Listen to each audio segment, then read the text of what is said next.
You know what's funny? Every time I talk to an investor about 1031 exchanges, they'll say the same thing. I'm selling this property and roll it into another one for one. That always automatic. When I ask why, the answer always that's just how it's done. That's fine if your goal is to defund taxes, but what if your goal is to actually build wealth faster? So under the big beautiful tax bill, that approach doesn't cut it anymore because the new law completely rewire how depreciation works. And once you understand it, doing a simple one-to-one exchange starts to feel like you are only using half the tool. Let me show you what I meant. So after the big beautiful tax bill, bonus depreciation become permanent. So that's under section 168. Anything you buy after January 19, 2025 qualifies for 100% bonus depreciation if it's eligible property. So then the bill added another layer. So section 168N, so that one that you fully spend the non-residential production type properties like manufacturing or processing spaces as well as construction start after January 19, 2025, and the property is placed in service before January 2030. So think about what that means, right? For a moment. Every property you buy have short life components, parking lot, HVAC, lighting, wiring, flooring, can now give you a massive first year deduction. The more properties you buy, the more deduction you unlock. So instead of buying one property and you exchange, why not buy three or four? It's the same total value, so same 1031 deferral, but multiply deduction, right? So that's the whole idea behind multi-asset 1031. This is how it looks. Say you are selling a $6 million mixed use setup. You have owned for 3 years. So your adjusted basis say $3.2 million. So you've got about $2.8 million in still there. If you roll that into one property that is $6 million worth of property, you defer the tax, sure, but you only get whatever depreciation that the property gives you, right? So now let's take the same 6 million and break it up. You buy $2 million self-storage facility. You buy $2 million. One $1.5 million RV resort, and $1.2 million small bank distributed. Another one, $1.3 million medical office facility. The same total purchase price, 6 million. But now you got four properties instead of one. So each one gives you its own bonus depreciation base. So maybe your cost that come back like this. So $180,000 for the storage, 140 from RV park, 120 from the small bay, and 150 for the medical conversion. Close to 600,000 total. So that's more than you would have got with one mixed replacement. And here's the kicker.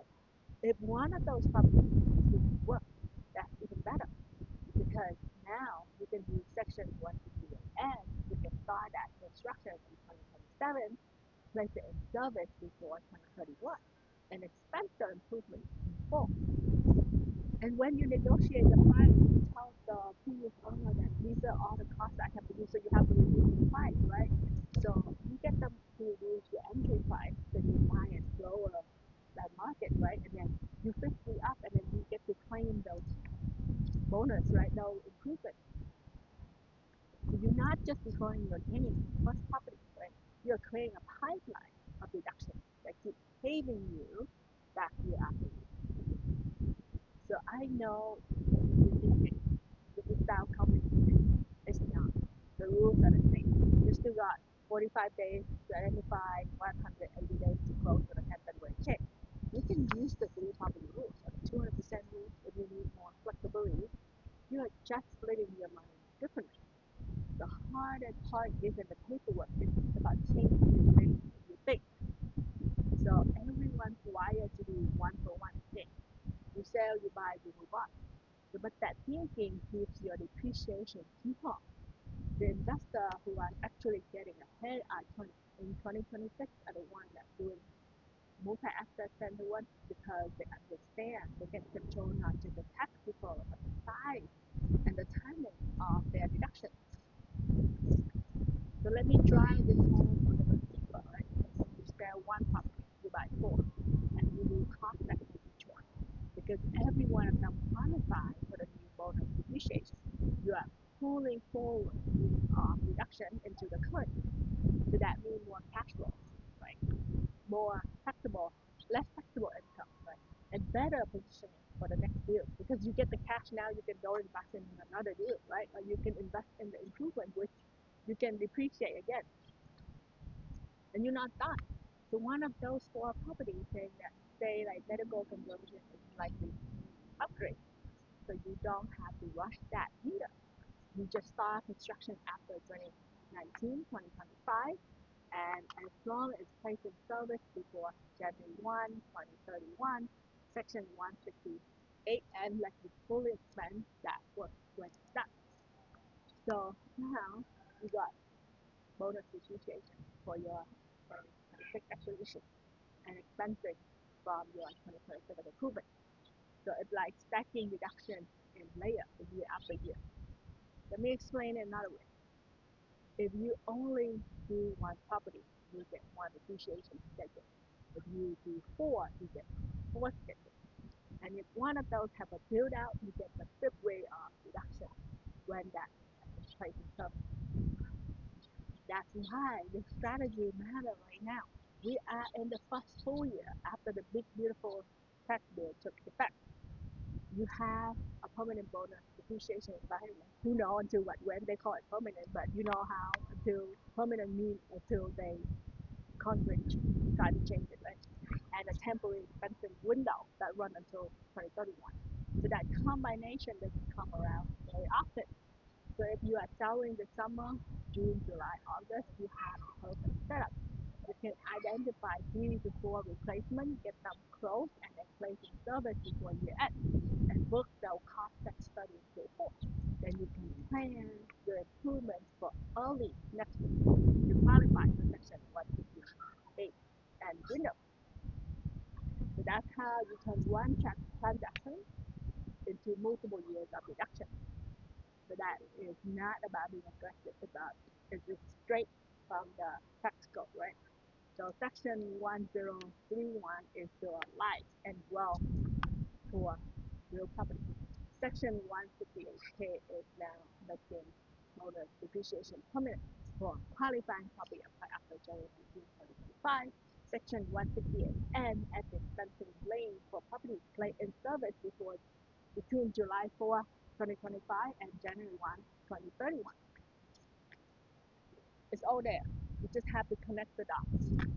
That's why we are in advanced real estate strategy, because we don't talk about one tax rule, or we don't want to talk about just one strategy. We want to combine them and work together and show you that it could work. So if you are thinking about selling, don't just ask, what should I buy? Ask, how many things can I buy? Multiply my deduction. Because at the end of the day, a 1031 isn't about deferral anymore. It's about designing your replacement portfolio to work with the new law. You are using 1031 as a framework, but the real value comes from the mix of property you choose and where to place them in service. That's how the big investors are playing. They are not doing a one-to-one swap. They're doing one for four, one for many, layering cost stakes and then expensing over time and building what basically a depreciation engine that runs for years. And you can do the same thing. If you want to see how the number line up, you can use the multi-asset 1031 planner or deduction shop on Etsy. It's built for exactly the scenario. You can plug it up to 4 replacement property, their cost tax result, and then place of state. Then you can watch the breakdown. You can have more training if you like on accessrights.com. It walks through how permanent bonus and expensing rule interact under the new law. And before you lock in your exchange, go to smallbusinessaccountingfirm.com and have one of the tax pro on our team do a review of your replacement list. They will make sure your contract and identification strategy actually fit within IRS rules. That's how we do it right. One sale for replacement or more, and a portfolio level cost set that turn the 1031 into multiple year deduction.